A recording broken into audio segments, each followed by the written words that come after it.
Okay.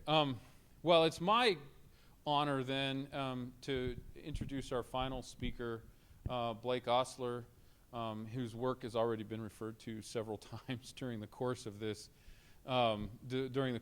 discussion. I don't know if Blake even remembers this, but the first time I met Blake was I was an undergraduate at Brigham Young University. I took a class from David Paulson on Trinity, Incarnation, and Atonement. And David Paulson, who actually is in Denmark on a mission now, was at a conference, and Blake came in and taught the class for, I think, 3 class periods. And that was actually a delight to get to know him then. He's as those who are familiar with his work will know, he is a careful thinker and very well studied. I don't think Blake says anything he hasn't researched thoroughly. There's a lot to be said about Blake's intellectual career. He graduated, and I'm going to get these wrong, summa cum laude with bachelor's, and then magna cum laude with his master's degree and it was in neuroscience, wasn't it? Yeah, in neuroscience. And then cum laude for his JD, which says that Blake was a better student than I was. So many of you are familiar with Blake's now 4-volume work exploring Mormon thought. One of my colleagues, who will remain nameless, told me that he thought it was one of the, if not the best work in Mormon theology written recently. Blake is going to be speaking to us today about Robert's notion, Robert's Theodicy, and the title of his talk is Robert's and the Necessity of Evil.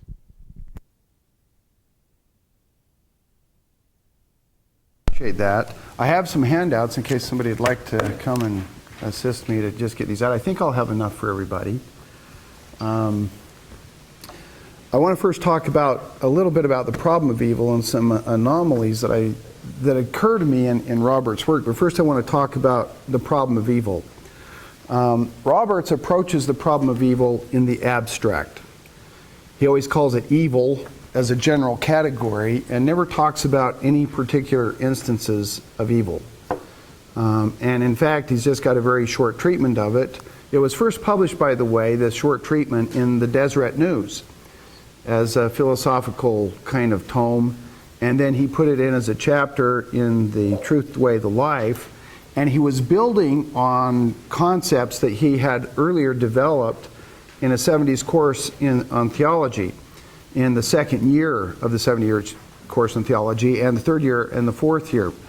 What he took for his theodicy from the earlier 70s course on theology was the necessity of natural law to which God is subjected, and the immanence of God, where God is present in and through all things.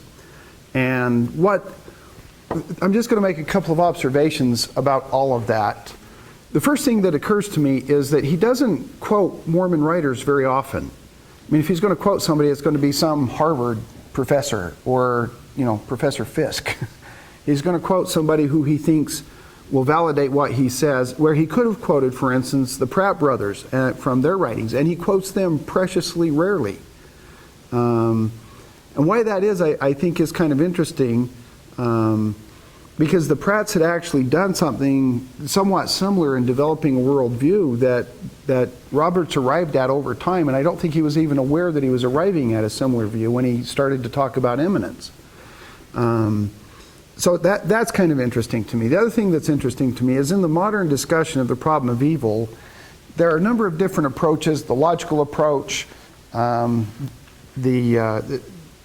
kind of approach where we're not talking about a logical problem of evil, but very particular instances. And I think that the problem of evil is taken most concretely and in its most challenging form when we deal with concrete instances of evil.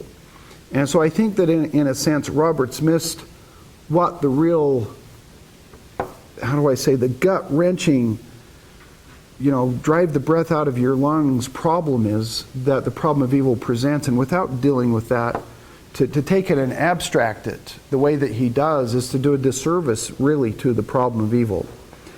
And so I'm going to begin, and what I'm going to be ruminating about, I have 3 chapters in my 4th volume on the problem of evil.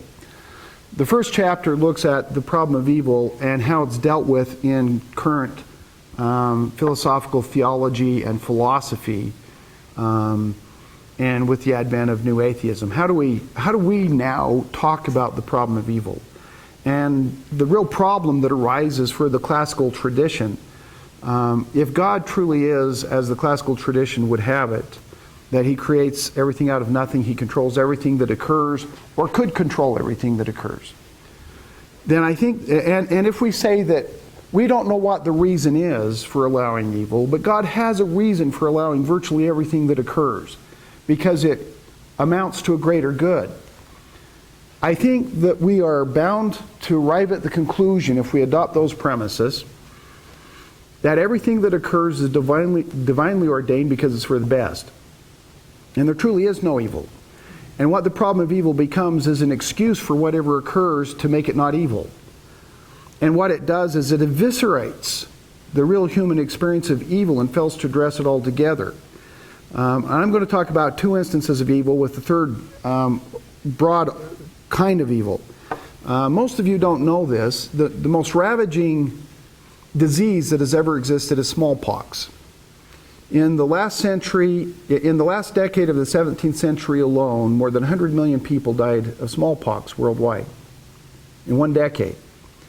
More people have died of smallpox than all of the wars that we have any record of put together by a large margin. And those who survive smallpox, 90% of them are blind.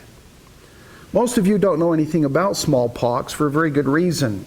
Nobody's seen a case of smallpox realistically since 1978, when we eradicated it. And we discovered that the world could get along just fine without smallpox. And that's a very sobering realization, because it means that smallpox, at least right now, is not necessary to a greater good. And we could have gotten rid of it earlier, and who knows what would have occurred, but was it necessary for a greater good? Now, it's interesting that the advent of AIDS kind of coincided with smallpox making its exit. Right now, currently, AIDS is the biggest killer in sub-Saharan Africa, and ravages people worldwide. And so nobody had known about any cases of AIDS before 1958, and that's a disputed one. It was really 1981 when the first case of AIDS showed up. It seems that we could safely say that the world got along just fine until 1981 without AIDS. And we really don't need it for the world to be good, or whatever God created it to be. And so I've given you kind of 2 concrete instances of natural evils. Natural evils are those that don't arise from free human actions, okay? Moral actions.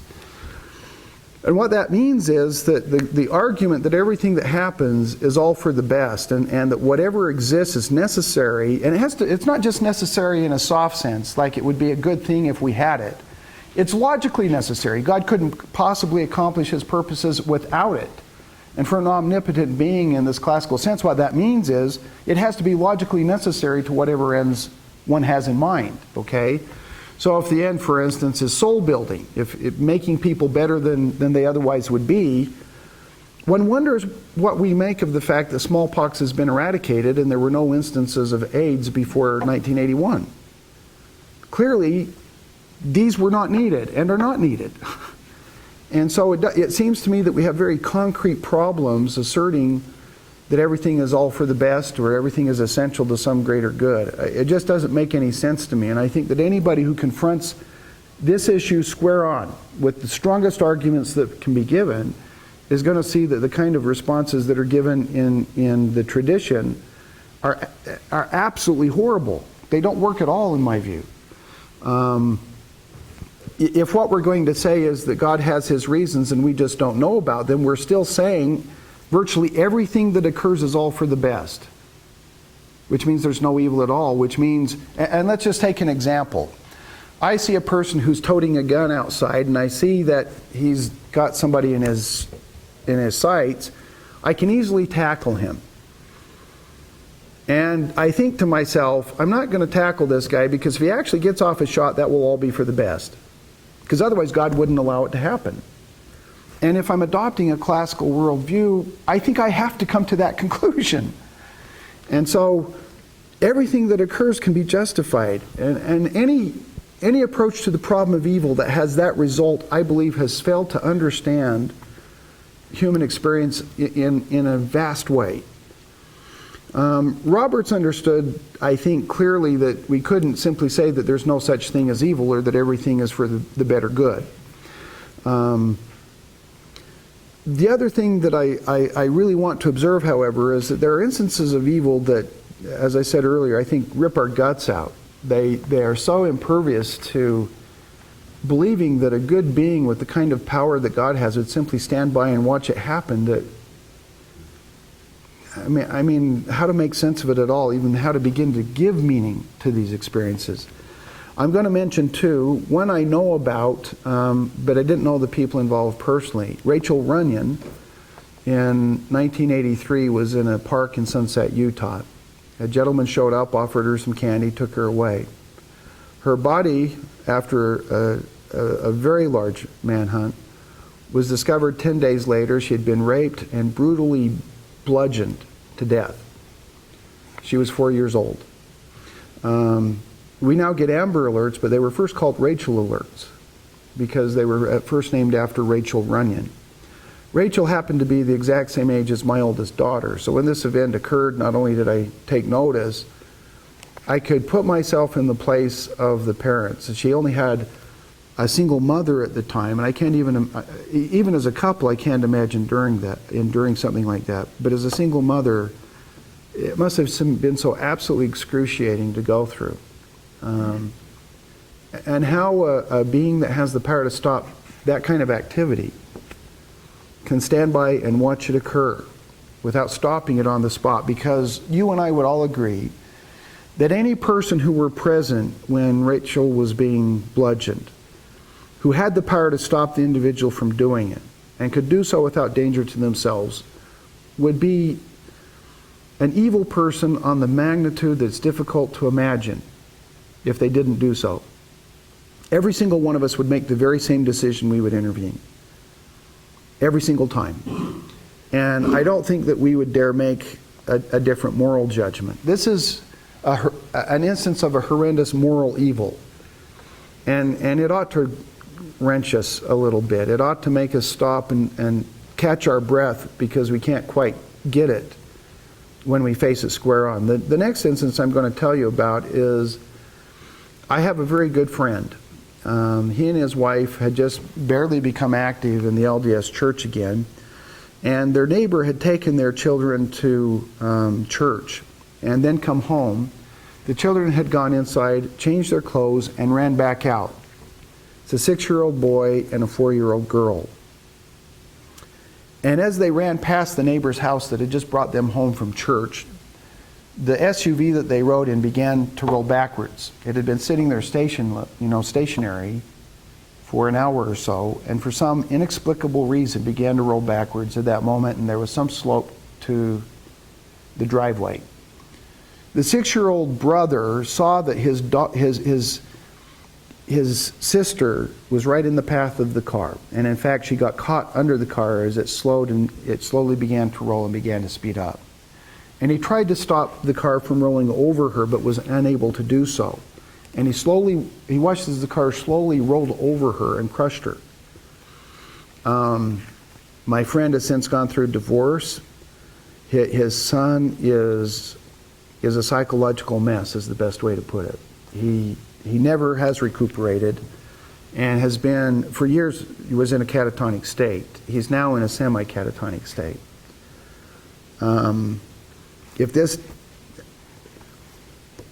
Confronting these kinds of evils is what the problem of evil is really about. And the question is, does any religion really have anything to offer us to give meaning to these kinds of occurrences? And so I'm going to ask that. I've handed you essentially what I take to be the best that I can develop from what Roberts created, okay? Before getting strictly into Roberts, I want to talk about three options that he had, three options that I believe exist within Mormonism. And in my book, I developed three separate theodicies because I think there are three different ways of looking at God's relation to the world that are open to Mormons. The first is what I call simple finitism.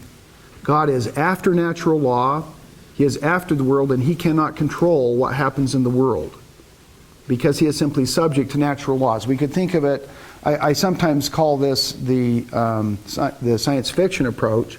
We can easily imagine, and this is an evolutionary argument for God's existence, given enough time, it's inevitable that creatures would arise somewhere in the universe that are extremely intelligent. And they're intelligent enough to know that war and so forth and what we would refer to as moral behavior is a far superior way of existing. They develop technological means to be able to manipulate the world in ways that to us would appear miraculous. And they develop ways to interact with each other. In fact, there's a technology right now that exists where you can put a contraption on your head. It will read the electromagnetic resonance that comes from the operation of the neural net that's in your brain, and will actually allow you to get a sense for what another person is thinking. I mean, we're not very far from the technology where, we actually implant electrodes in somebody's brain and we're going to be able to share thoughts. Right now we can actually turn on the internet, guide the internet, turn on and play video games with nothing but brain waves. We do that presently. So it's easy to imagine a race of superhumans developing in this way, and especially, I suppose, within what I call the classical Mormon view of the world, where the gods are all after the advent of the universe and subject to it. It's what I call simple finitism. And one might ask, well, what kind of theodicy is possible within simple finitism? And I think the answer there is fairly simple. They're simply overwhelmed. They can't get it to everything. Their technological means are more limited than we thought. And so every instance of evil is simply because they are not technologically advanced enough to quite get around to solving that particular problem. Okay? I don't think that that's going to be a very satisfying answer for a whole host of reasons. One of which is that it doesn't make any sense to pray for anything to be better. One would think they're already doing the best that they can. They would take care of everything that they can take care of and know about. And, why would you pray for anything to be better than it is? Because God is powerless to make it better. And what would God's be on this order? Could we really place in such superhuman beings the kind of ultimate faith that is required of ultimate trust, where they have actually the moral authority to command us, for instance, taking an extreme example, it happens to be scriptural, where they could actually demand of us not only our lives, but the life of our only son be offered in sacrifice, and that in some sense we would be duty-bound to obey the command. Would they be that type of being? And I think the answer is very clearly no. That's not the kind of being we're talking about. And I don't believe that Roberts develops what I call simple finitism as a response to the problem of evil, but he comes close to it. I don't know how many of you have read what he has to say in the Truth, the Way, the Life, but what he addresses here is precisely, and he has three strands to his theodicy. But he develops, and they're kind of conflicting strands, if you will. One is good. In order for goodness to exist, evil must be a possibility and a reality, because goodness can't exist without evil. And so in order for God to have a world in which there is anything at all like goodness, he has to allow evil to occur. He may have the power to rid the world of it, but even if he did, he wouldn't rid the world of it, because in order for simple goodness, we have to have simple evil. The problem with dealing with this issue at the abstract level is, at least initially that sounds somewhat plausible.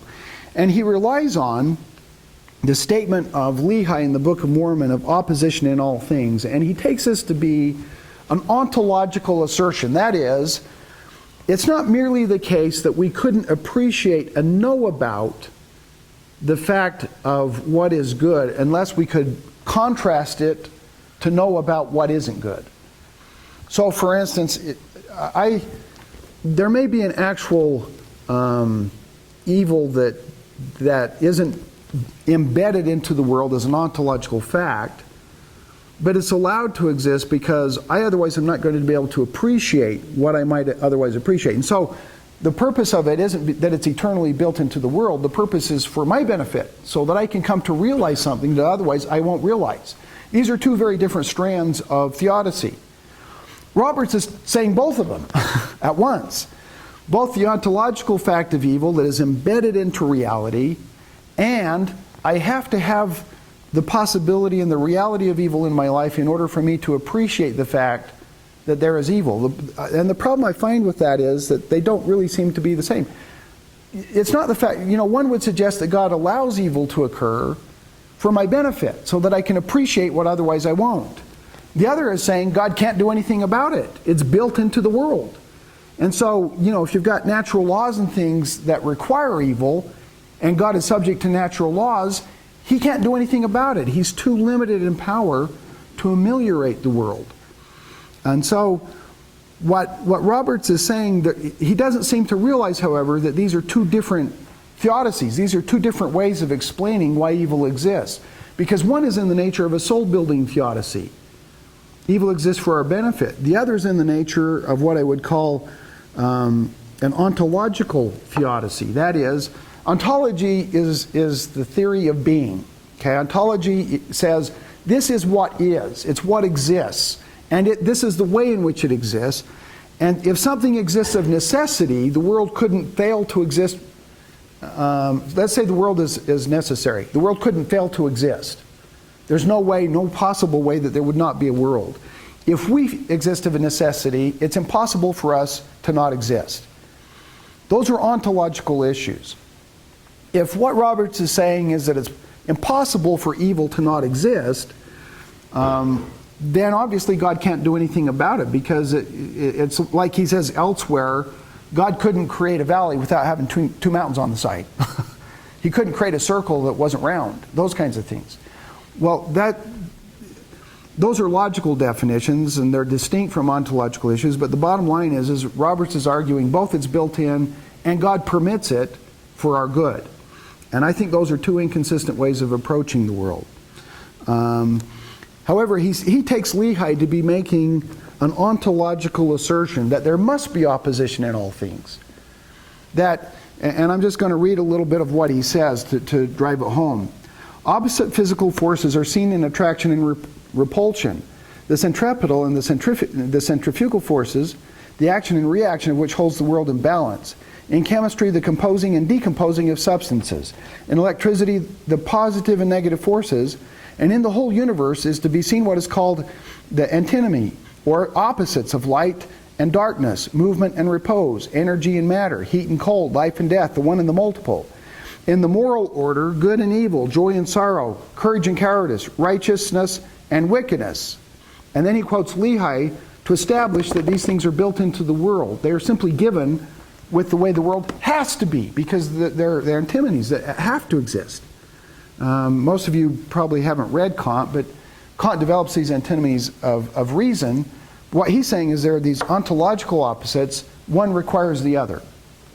And let me suggest that there's something to that, but it really doesn't address the problem. Here's what there is to that, in my view. If I'm going to have courage in the world, it has to be the case that there's the possibility of cowardice. Otherwise, how would we know that there's courage at all? For courage to exist, there have to be situations that exist that call us to confront danger. And by its very definition, courage seems to me to be something where we confront danger and take it on anyway, even though we could avoid it. And I show my courage, and you don't even know if I've got courage until I'm confronted by this reality that I could avoid, and I choose not to. So for courage to exist, there at least has to be the possibility of me confronting some danger, it seems to me. And there has to be the possibility of cowardice.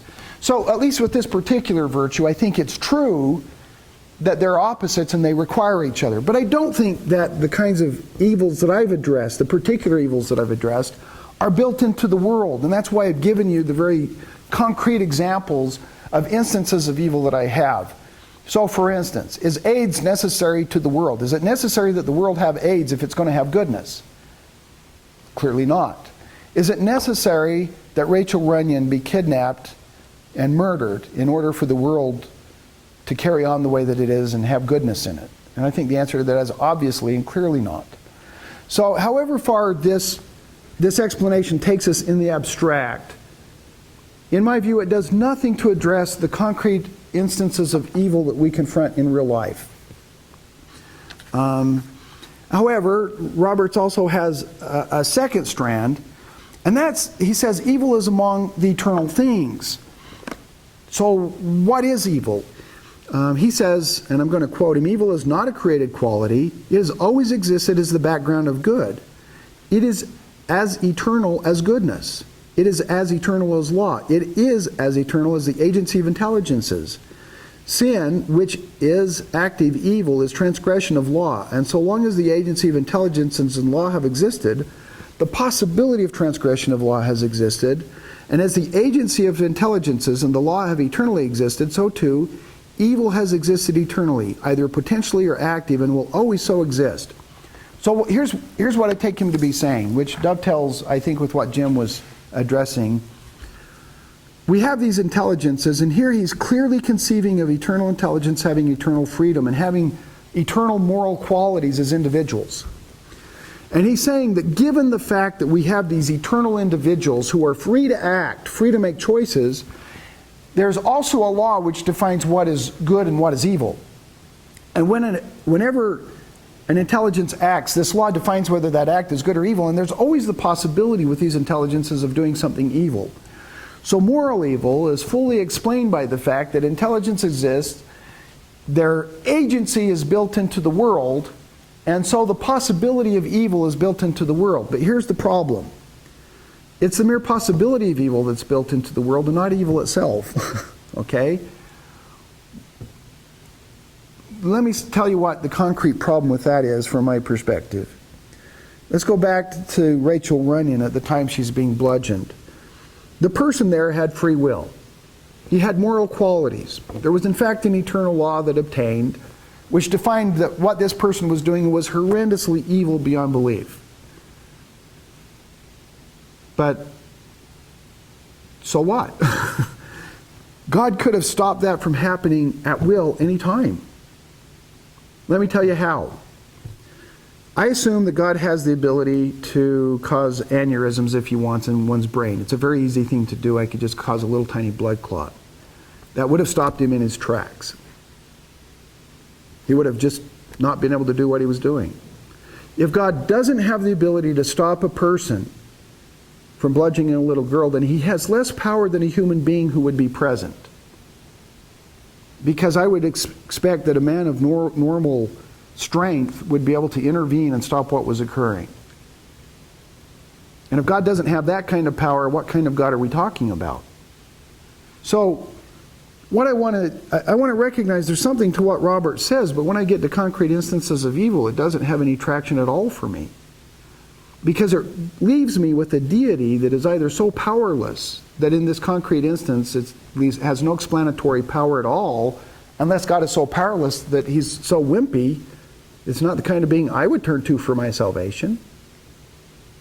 And it seems to me that one of the bedrocks for Mormonism, as stated in the Lectures on Faith, God has to be that individual in whom we can repose our trust and faith for our ultimate deliverance from everything that may seek our destruction.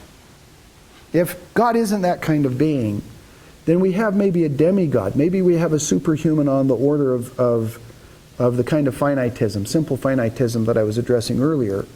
What we don't have is a God. That is, a being that's worthy of our total devotion and worship. The kind of being who could command us to do something and we're simply obligated to do it because he is who he is. And so I question whether or not we get a lot of traction. There's a third theodicy that is available to Roberts and that he developed somewhat, and it's available to you in the handout, and it's what I call a process theodicy.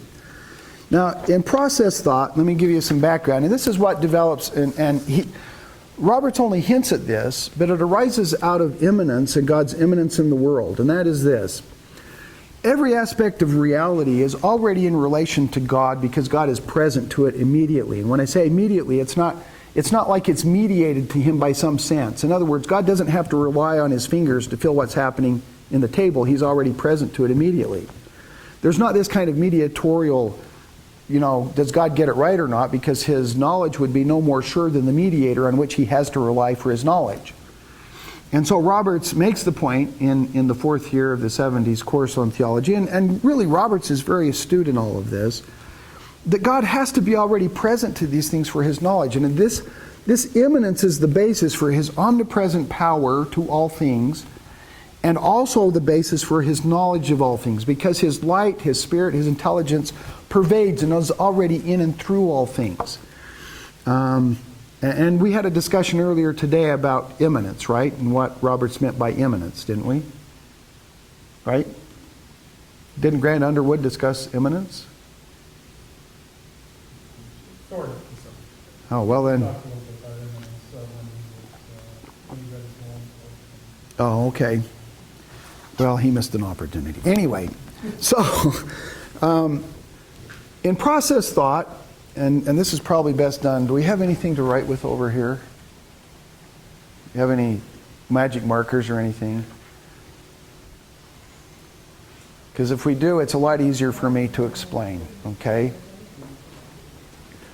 And I'm just going to do my best by drawing an actual photograph of process theology. In process theology, the ultimate reality is a given bit of reality that is passing from what it is to what it isn't. It's a becoming.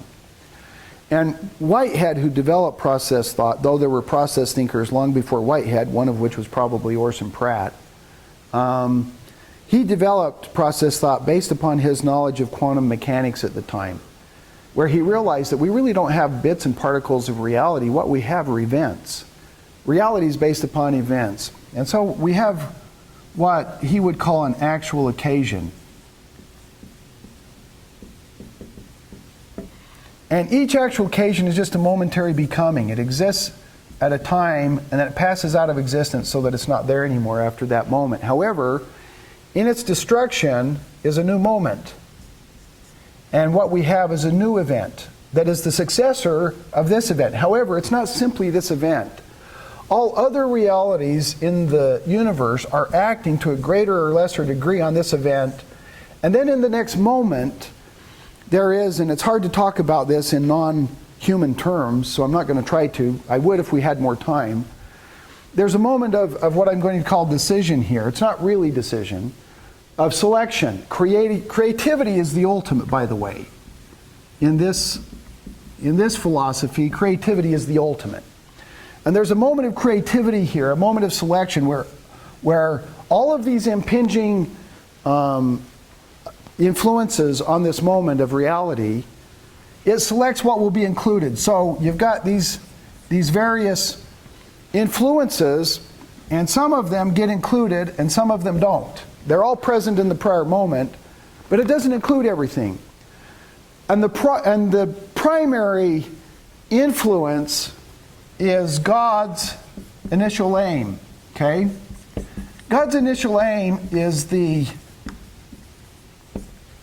it's what we may call a mental lure. God has a scope and a purpose that he wants to achieve. And in order to achieve what he wants to achieve, he influences each momentary reality to realize his will. However, in the creativity, because to be is to be creative. To be is to be creative. God can't have it any other way. The reality, the ultimate bottom line reality, is a moment of creativity. And in this momentary reality, God gives the primary contribution to the new moment of reality, which is his initial aim. However, these realities may or may not embody what God offers. They have the ability, so in some sense, to resist God, though it's not at a conscious level. It's simply in the moment of creativity. Not everything from the prior moment gets included. And the way things get organized in the new moment is creative in the sense that it's organized in a new way. And so what was there previously is now organized in a way that is entirely novel. Every moment is entirely novel. It's never existed before. And God only has the power to lure. He has only this persuasive power. He can't act on the world in any other way, because a lot of people have this picture in their head. You know, there's a car speeding down the street, there's another one coming this way, and they're about to hit. And they picture God reaching out of the sky with a great big hand and picking up this car and putting it on the other side of this car so they don't hit. But God doesn't act that way. And especially for those who believe in immanence, because God isn't present to things as a physical coercive power. He's present as a spirit. He's present as an immanent reality, already present to that reality. And he's giving already his persuasive influence to lure what is occurring to abide by his will. And he'd like to stop bad things from happening, but he can't. Because the world, in order for it to exist at all, is embedded with this creativity. And if God were to get rid of the creativity, there would be nothing at all. And so his choice is either a world of static nothingness or a world of creativity that moves in part, only selecting in part what God offers. Was that a fair overview? I'm probably missing a lot here, but and some can give a better overview than I've just done. But that, in 10 minutes, is process theology. All right. So what Roberts had available to him, given his doctrine of immanence, and he only hints at, in The Truth, the Way, the Life, is this process theodicy. And I'm just going to read it and talk about it a bit, and then I'm going to open up to questions, okay? By the way, before I get there, I'm just going to remind you, not that it's all that important, I offer a third theodicy. Well, I'll talk about my theodicy after this one, a third theodicy. 1, God's purpose in organizing the world is to bring the intelligences to share the fullness of his own glory, and thereby to deify both the personal intelligences and the entire world to the extent each has the capacity to receive God's light, in order to maximize the flourishing and enjoyment of experience of each reality in the world. Roberts, in essence, says this when he says the purpose of existence is so that we can learn from our own experience to appreciate and enjoy our experience. Next, there are eternal realities with which God must work to achieve his purposes, including a continuum of intelligences that ranges from those essentially having some minimal level of freedom for the simplest low-grade intelligences. You know, what are low-grade intelligences? You know, things like rocks, snails, those kinds of things. To full moral and self-determining freedom for higher level and complex intelligences. That would be more or less the best we know as us. And if we're the best we've got, heaven help us. Anyway. 3, God acts in relation to intelligences of all grades by granting the grace of his immanent light, which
I'm just going to give you this overview.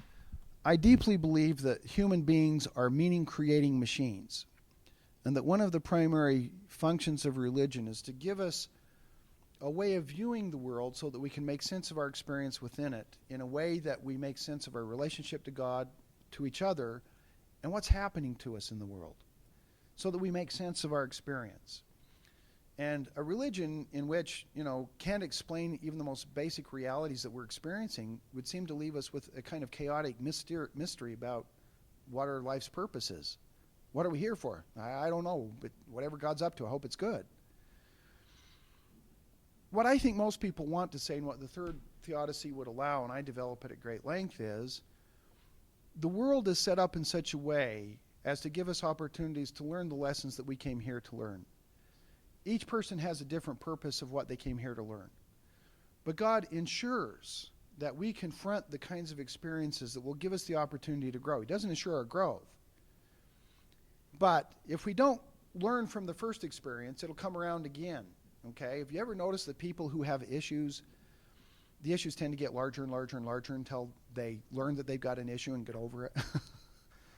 I tend to think that life is kind of set up that way. And I think that the best response we can give to the problem of evil is to transform evil with love, so that evil is embedded with the purpose that we won't stand for evil, that we'll rid it wherever we can, that we'll recognize it where it is, that we're going to be better people because of what we've confronted in our lives, and that we will be better able to be in God's presence and to be like Him because we're learning our lessons along the way. That's the kind of theodicy that isn't available to either simple finitism or to this process view, because God doesn't have sufficient power to arrange things to ensure that we confront the kinds of situations that will give us that opportunity. You see, it requires that God's able to contrive things so that we can learn. Unfortunately, it also means that God has sufficient power to stop things like the death of Rachel Runyon from occurring, and He could rid the world of smallpox in a single thought. However, what that means is that there's something there valuable in evil. Our experience of evil isn't meaningless. And in my theodicy, I call it a theodicy of atonement. And the reason I call it a theodicy of atonement is that I think that God's solution, what Christianity teaches us, is that the real solution to the problem of evil is a solution where evil is overcome by love, where we transform evil, and we're given the opportunity to grow worlds without end in overcoming that and learning new things as they come our way. I'm not going to get into it at great length. I have an entire chapter on it in my fourth volume, developing that type of a theodicy that I think is very consonant with Mormonism. And I develop it in line with suggesting that God is the source of laws, but He's the source of the fact that there is law-like behavior, but if there are laws, He can't control what they are, because they're embedded in the eternal realities with which He's working, okay? So I develop it in that way. I'm not going to say more about that except for to finish with this. Given Robert's education, given where he was coming from, his work is really astounding to me. It is thoughtful, it's careful, and for his day, he was very well informed. And I will say this is the last thing I want to say. Roberts actually did take the time to read the Journal of Discourses. In fact, he put it together. Thanks.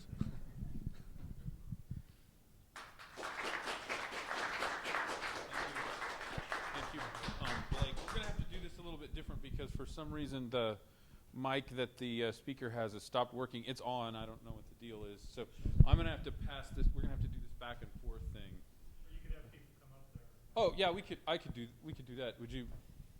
Why don't? Yeah, that is. So why don't we do that? I guess I'll just leave this here, and I'll just leave it on.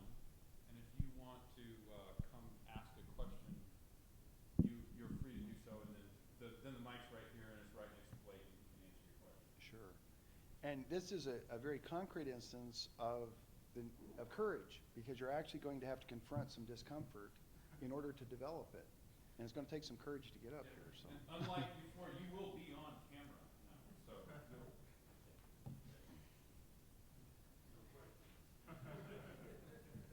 Well, there don't have to be any.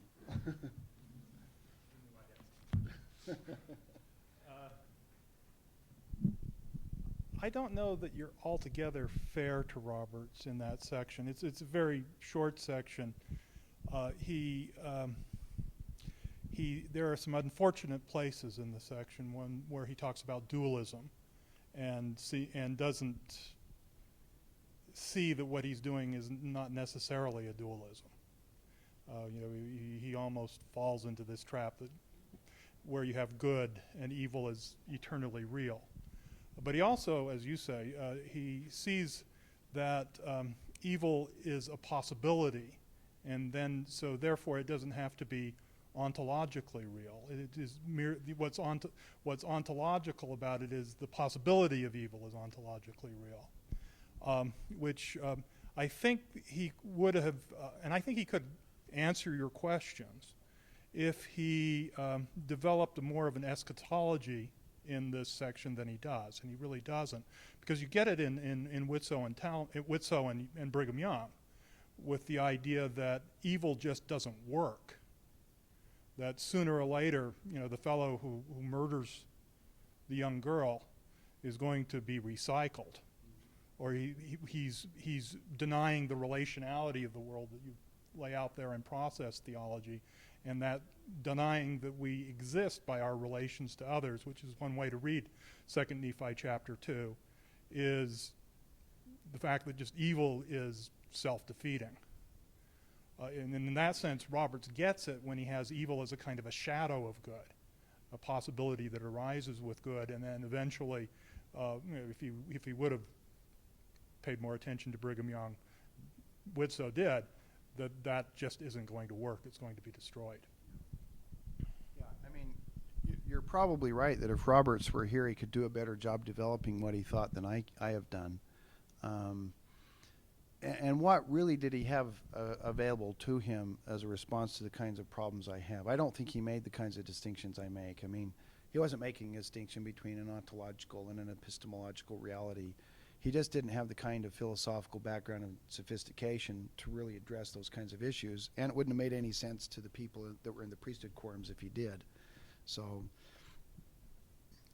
what you say, I mean, there is this strand that,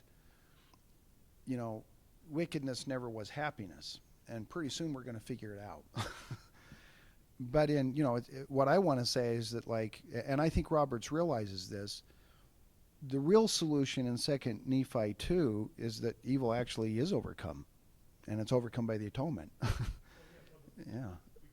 Yeah, and the way that it's overcome is, however, it's overcome in this way, by giving people a choice and letting them choose what they will, but they will be rendered powerless if they become, and this is their ultimate goal, either to become sons and daughters of God or sons and daughters of the devil. That's what happens. So, and Roberts realizes that, and he actually does have a fairly complete eschatology. I mean, and he addresses it at some length in the 4th year of the 70s course in theology. So the problem I have, I think, in reading Roberts is that I'm already a century removed from him. And when I read Roberts, it's like you've got so much going on here that you're not seeing, and you're using it all. But the biggest problem I have is simply the abstract nature of how he deals with it. I mean, I don't think that's the appropriate way to address the problem of evil, because we miss the problem of evil when we do that. His final answer is simply that in the full harmony of things, evil is necessary for the harmony. I don't know how you get harmony when everything else is in discord, but that's his ultimate solution. It's just built into reality, and there's nothing that God can do about it. The question is, if God can't really do anything about it, then what really is the purpose of our experience of evil? It's just a surd given with which we have to do. It's not a very satisfying response to the problem of evil, I think. It does have this benefit. I think we'd all agree on this. If the only purpose of a theodicy is apologetic, do you know what I mean by a theodicy? Is explanation of God's goodness, justifying him even given the fact of the world's evil. And what a process theodicy does, what a finitist theodicy does, is it accomplishes its purpose of exonerating God from the evil that actually occurs in the world. I mean, if that's your purpose, is to come up with a way that evil can be real, that God exists, and yet, God's not responsible for evil, those are really good ways to go. I would ask you, though, I mean, what do you think? Do we really wind up with a God at the end of the day? I mean, with process thought, we end up with kind of a cosmic mind that is doing the best that it can in every moment, but is really, limited in what it can bring about. And it's going to take aeons and aeons and aeons of time to do it. And maybe you look around yourself and go, well, yeah, that happens to be the world we live in. I mean, it's been here a very long time. It took evolution millions and millions of years, and things are evolving. That's just the world we live in. It describes perfectly from an empirical point of view. That's exactly what I think is happening. Okay? It just doesn't seem to be the God that is described in Scripture, though. The Scripture seems to have in mind a deity with much greater power, much greater ability to intervene, and a lot more going on in terms of God's reasons to teach us and to lead us. I mean, at least as I read the Scriptures, that's kind of how I come down on those kinds of approaches.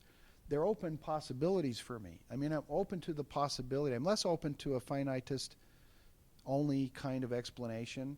I think if God is simply subject to natural laws, we're going to have to bend current science the way we know it an awful lot to make it in any way intelligible to us so that we actually have a God who's in touch with us. I mean, unless you're just going to do away with the general and special theories of relativity, I don't know how you get God to have any communication with human beings at all. So simple finitism seems to me, at least given our present understanding of maximum speed of any kind of physical reality, it doesn't seem that God could ever be available to us. And the process point of view is an open possibility for me. I'm open to it. I'm open to the possibility that the world does in fact operate this way. What it leads me to do, though, is every time I kneel down to pray, I keep thinking, I want all kinds of people around me when I'm going to pray. I want the maximum initial aim in the world that I can get. And so what I'm going to do is bring everybody around me, and maybe we say, well, that's just what Mormonism is. It's a community that brings into union with a unity of mind so that we can influence the world to become paradisiacal. That's what we want, and that's what we're working for. And when we achieve it, then God can come again, and it'll be his kingdom. And that's how we're going to accomplish it. And it makes an awful lot of sense to me for the kinds of things that we do in the temple. It makes a lot of sense to me of a lot of the things that I actually experience in the world. What it doesn't make sense to me is I often have experiences where I recognize after the fact that I learned a great deal from the experience, and it appears to have been that there was really no other way for me to learn. It was the perfect way for me to learn what I had to learn in order for me to be a more loving, open person, to be a more accepting person, to learn to be more like Jesus, which for me is, at least the way I read the gospel, that's the ultimate goal. And it seems to me that these two approaches really don't allow for that very easily. God can't manipulate the world to set it up so that the school is set up for us. The world is too much out of his control for that to happen. And so I think if we want to have a soul-building theodicy where we say the actual purpose of evil is so that we can learn and we can transform evil with our love, we've got to have a very different notion of God's relation to the world than these two other approaches. Now, again, the first one is that God is after the world. That is, God is subject to natural laws and everything else. The second, which I think is really Robert's approach, is God is with the world. He's neither before nor after it. The natural laws are an expression of God's best mode of power. And what we see happening is how God acts. He acts through these natural laws, but he can't change them. He can't have them other than they are. The third theodicy is that God is before, in a very real sense, these. He organized the world. He organized it to be what it was. He organized it to fill a specific purpose. He chose to have the laws active. He chose to be the one in charge, and he could take control at any moment and exercise all kinds of controlling power if he so chose. That just happens to be something that would destroy his purposes, which I think is also in the Book of Mormon. If I'm not mistaken, it's in Alma 40 and Alma 42. And it's also in 2 Nephi 9. Anyway, so I think that we have very different ways of looking at God's relationship to the world within Mormonism, and they're vastly different theologies, really. I mean, they're so vast that one wouldn't even expect to find them in the same religion. One of the dualism that you've addressed is a kind of Zoroastrianism. It's the kind of view where you've got this evil force in the world, and it is as eternal as God, and the explanation for the evil precisely is this dualism. It's Ahura Mazda. that you've got to deal with. And so, you've got this vast array of different ways of looking at what's possible within Mormonism. I guess the question always arises, well, how do I decide, is there simply a Mormonism that gives me the answer, or do I simply have this smorgasbord from which I can choose? It's a very good question, because the way I present it, it's like, well, I think that Mormonism presents on the problem of evil this smorgasbord of possibilities. They fall out logically very differently, but there are all these open possibilities, and they're the broadest range of possibilities possible within theology. I mean, I don't know of another organized religious point of view that offers this range of options for God's relation to the world and how we view what's happening in the world in terms of our experience of it. It's vast. The problem with that is, if the purpose of a religion is to give us a worldview from which we can make sense of our world with enough concreteness that we can say, this is what my religion teaches, and it makes sense to me. It makes sense of my experience for me. Having this entire panoply of decisions to make about what's God's relation to the world, it then just becomes, well, I'm going to choose what seems best to me. And maybe in our modern world, that's a good way to go, because, we're all Democrats with the capital D. We all want, we all like a smorgasbord more than having people order for us. So, maybe for our modern world, that's the way it works best. But it seems to me that when people are experiencing tragedy in their lives, if they have this entire world from which to choose, they don't have answers, they have questions. And it seems to me that the problem of evil is best addressed from a perspective where a person is in God's presence and they see God's hand in their lives, in everything that's occurring.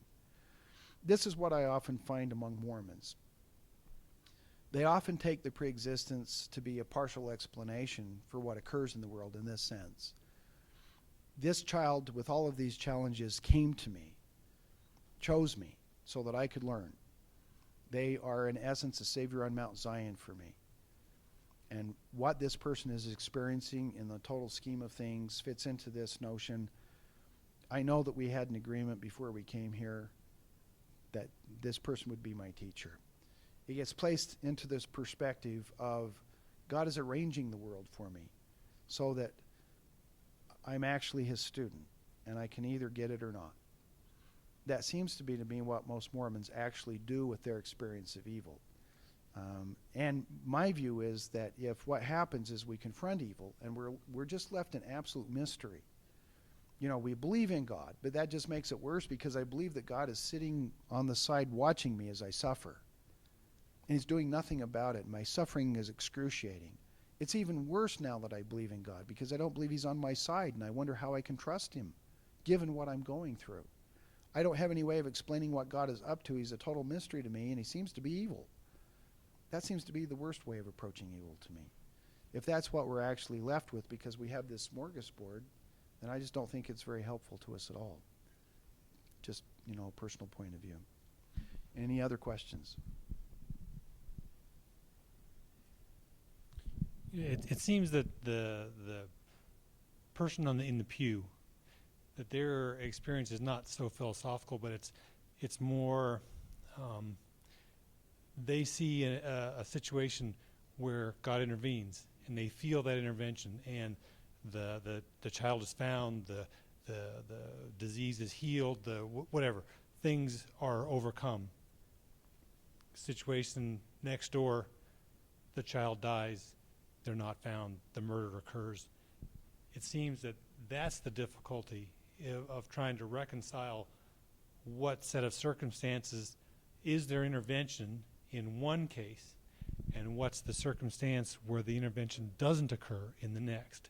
And it's not so much the philosophical understanding of the problem of evil, but under what principles does God act in one sense, in one set of circumstances, to impose his solution, and at the same time with someone else that solution is not brought to bear. Let me ruminate about that a little bit. The last thing I think that a philosopher ought to ever do is walk up to a person who's suffering and say, I've got a great theory about this. Or the worst thing I think that one can do is to suggest, I actually know what God is up to. Let me explain it to you. That's just not our place. I do think it's the place for the person who already has a specific way of looking at evil and going to God and being and relating to God.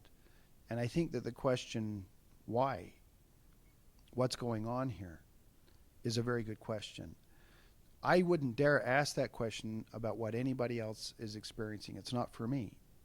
What their experience is, what is open to them, where they're going to go with it, I would never dare to suggest that I know more about their experience and what God is up to with them than they do.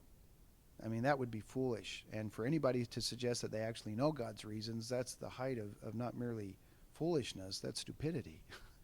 We just don't know that.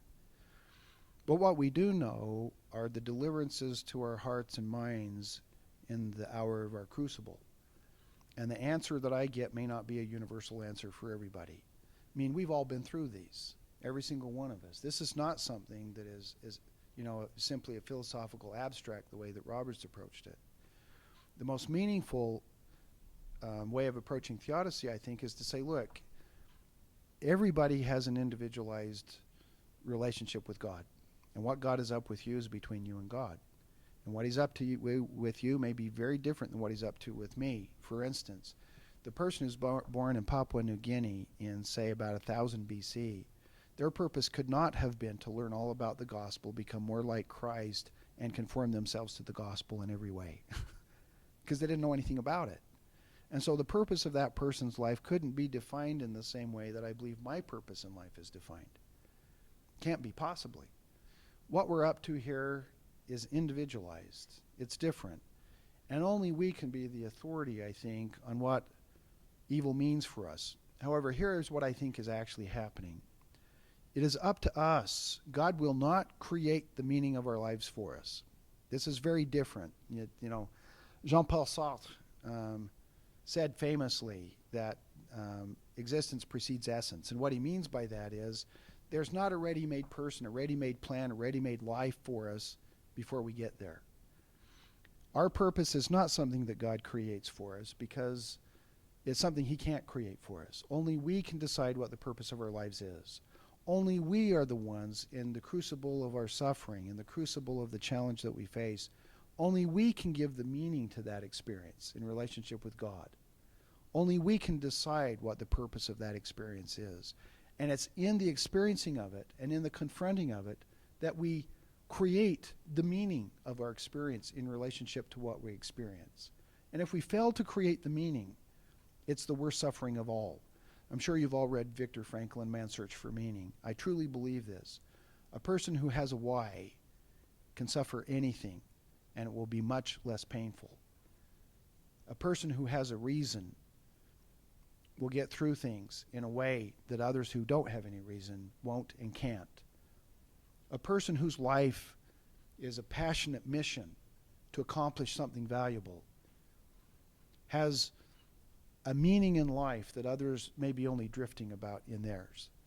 So I believe that the purpose of a theodicy is to assist people to be meaning-creating machines when they confront evil, to give them possibilities of looking at it and saying, this is what I believe is going on here, and it's almost what I choose to be the meaning of my experience here. It's where I choose to go. And I think that along the way there are insights, flashes of revelation, there are moments of communication, but all too often they come at the end of a process with a very, very large vista that is way beyond the experience itself to give meaning to it. Because while we're going through it, it just looks like absolute chaos and evil to us. I know it does to me. I'll give you a concrete example. My daughter is now 30 years of age. She's expecting my 6th grandchild. And I'm glad about this. When she was 14, 2 weeks before Thanksgiving, she went on a diet. And I knew within 2 days that she was anorexic. And there's nothing quite so helpless as being a parent knowing that you can't change this fact. Knowing what it is, I had the background with my education to know exactly what was happening. And the background with my education just made it worse because there was nothing I could do about it. If you think you can feed somebody and put food in their mouth, I've got news for you. You can't do it. And there, for 4 years, every single meal, she got to a point where we had to hospitalize her. She was literally hours away from death. And the hardest thing I've done in my life was to walk away while my daughter screamed, "Daddy, please don't leave me," and leave her in the hospital because otherwise she was going to die. For 4 years, every single meal, I had to chase my daughter around the house and restrain her while my wife intubated her so that we could pump Ensure into her stomach to keep her alive. In the midst of this crucible, I had no idea why my daughter would be going through what she was going through, what the purpose of any of this was. And I'm not going to tell you exactly what happened, but there came a point where I realized that if I did not learn to love my daughter unconditionally, she was not going to get better. I'm not going to go into everything because there's a lot of it that still doesn't make sense to me, but I knew this. I knew it to the core of my being. And I went to her, and she's given me permission to tell this story. I've told it before. So I said, "Karina, there's something I want you to know. There's nothing you could do that could possibly make me love you more because I already love you with everything that I am. There's nothing that you could possibly do that would make it so that I stop loving you. You don't have to change anything to be perfect for me. You don't have to eat more because you're perfect for me just the way you are. You don't have to eat less and be skinnier because you're perfect for me just the way you are. There's nothing you can do to make me love you more." For the first time in 4.5 years, she came to me within a half hour and she said, "Daddy," I'm quoting her, "Daddy, I'm sick of being sick. What can I do to get better?" And we sat down and we mapped out a plan for her, beginning with a tablespoon of food for an entire meal, for an entire day, and the rest would have to be Ensure, where she entered into a contract and agreed that at the end of the year, she would be feeding herself 3 square meals of her own volition. And when she gave me her word that she would do it, I knew it would be difficult, but I knew she would do it. Well, my story has a happy ending. What I learned, I couldn't have learned any other way. I don't dare even now to say what I know, and that is that my daughter went through what she did in part so that I could learn what I did. I don't even dare say it. I don't dare think it, and yet I know it's the case. And so what I'm asserting, for others to give meaning is much, much more difficult because their children don't live. They don't get better. And how to give meaning to that, I don't know. I don't know how they get through those things. I've spoken with people who have gone through it. And the perspective that they have always amazes me. The love, the maturity, their spiritual growth. But I've also seen utter spiritual devastation, loss of faith, and in the end, sometimes even death. I don't know how to explain those differences, but I do believe that that religious view, which can give resources to a person to give meaning to their experience, is far superior to one that leaves us in utter mystery, wondering what the chaos around us could possibly mean. And so I think that anything that we can do to make sense of this as a resource for people is a beneficial thing. I think it's a very valuable thing. And to the extent that Roberts has done that, to the extent this speaks to a person, to the extent they look at the world and say, "Yep, it looks to me like God really doesn't have the kind of power to have absolute control. It takes a very long time to get anything done, and this is in fact how he's operating. And I can make the world a better place by lending my energy to God's purposes, and that's what I'm dedicated to do." I think that is the kind of way to respond to the problem of evil, because it endows our experience of evil with meaning to overcome it. And that's what every theodicy, in my view, ought to do. Any other questions?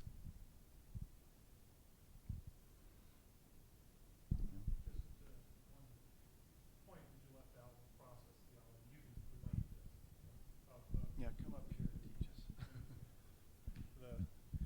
And it goes along with the immanence that Grant did talk about today, with seeing Christ as God, as the incarnation of God, and and everything that he does there in Mormon doctrine and of deity. But you left out the Whiteheadian notion of God is the fellow sufferer who cares, and that seems to be in 3 Nephi chapter 27. I'm lifted up to draw men to me. So that makes some sense about why somebody might take this position. And as you mentioned, the eschatology that it develops later in the book. One question, though. Are there, do you think in your theodicy that there might, well, I guess it's two questions. There might be some things that are simply absurd. And two, is the meaning is it before or only after? The meaning that you'll get out of it, is it prefigured or is it only come after?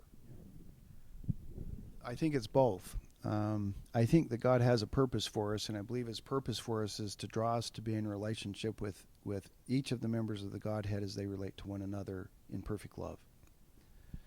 And so I think that his purpose is there are a lot of purposes of life, but the primary purpose is always to teach us how to love in such a divine way that we're fit for that relationship. And so I think that what God is up to is to give us the opportunities to have experiences that will draw us out of ourselves, to draw us to be more divine because we're more able to love than we were before the experience. They give us the opportunity to demonstrate our love in concrete action. However, when we experience the kinds of absurd realities, like how is it loving, and how, for instance, let's go back to my friend whose daughter was rolled over by the car. How do you give meaning to that? How on earth, and I'm not my friend, but how do I give meaning to that? Because for me, it's so unspeakably evil that I can hardly talk about it. It's like being hit in the stomach every time I think about it, okay? How do I make sense of that? I make sense of that in light, and in my theodicy, and this is what I really believe is happening. We're surrounded by angels, and some of them are real people. And I believe that there are all kinds of people who have come here to serve us. And the people who serve us the most are usually the ones that are hardest to get along with. Because if we've come here to learn to love, it's easier to love people who are lovable. Even the publicans, even the IRS can do that. What's hard to do is to love the people who are unlovable. The people who challenge us most. The guy who cut me off coming here. And it's a real challenge to love people who are real curmudgeons or who rape children. But God loves them. And the real challenge is to love those kinds of people. And the real challenge with the kinds of natural evils that we experience isn't those that are fully explainable. It's not with those where I can see that was a real opportunity for growth and learning. The real challenge is, but I firmly believe this. I believe that there is no growth inside the comfort zone. I believe we learn best and most when we're truly challenged way outside our comfort zone. And it's not a foregone conclusion that we're going to learn. I mean, maybe in the way I look at the world, the true tragedy, and the only true tragedy, is a refusal to learn from our experience. Because let's imagine that we're sitting somewhere 1,000 years from now, and we're talking about what we got out of this life. I'm absolutely convinced that before my friends' children got here, they were already angels ordained to come here to serve for the purpose that they did. I'm absolutely convinced that God would not have allowed them to go in the way that they did or when they did if they hadn't fulfilled their life's purpose. I'm absolutely convinced that what they went through, they consented to, at least in some significant sense, before they got here. Mormonism may be the only religion in the whole world that when your kids say to you, "I didn't ask to be born," you can retort, "Yes, you did." Yeah, you actually did. And what you chose to take on was this full life with all of it, and you consented to what would occur. And you consented that if this were a possibility, that you would be willing to undergo that. But I don't think the true evil is even to the little girl whose life is up. I don't think that's where the true evil lies. I think the people who undergo experiences like that very often hardly even feel them, to be honest with you. There are some who feel all too much excruciating pain, don't get me wrong. The real evil is the suffering of the parents left behind to try to make sense of what they've experienced. The suffering that they go through is the most excruciating evil of the entire experience. And for them, I think the answer isn't found in a book on philosophy or theodicy. It's found when they're driven to their knees to go and try to make sense of it and ask truthfully and honestly, what the hell is going on here? Because it looks like hell to me. And to ask very honestly those questions, and to be open to the possibility that maybe not now, maybe a long time down the road, maybe not even during this life, we'll look back at it and say, and I believe that mature people, and I've actually heard people who have lost children say this, I'm so grateful for the experiences that I've had, every single one of them, and I wouldn't change a single one of them, because they make me who I am. I'm absolutely confident that in the eternal scheme of things, everything is going to be okay. In the total scheme of things, when I get there, my child is not going to be the person who was crushed under the car. My child is not going to be the one who was bludgeoned to death. Those millions of people who died from smallpox had a purpose to their lives, and we'll see it. I'm absolutely convinced that when we gain the perspective, we'll be able to give meaning to it. But I'm absolutely convinced also of this. God is not going to tell us the meaning of our experiences. He is going to allow us to create the meaning of our experiences for what they mean for us, because I believe that's an inherent part of free agency and free will, to choose exactly what the purpose of our lives and the purpose of what our experience is and what it means to us. I have so many possibilities open to me, and I make sense of it most by making a choice. This is what it means to me. This is how I choose to see it. But my belief and my experience is, oftentimes the experiences that we have are very hard to put into focus and into context.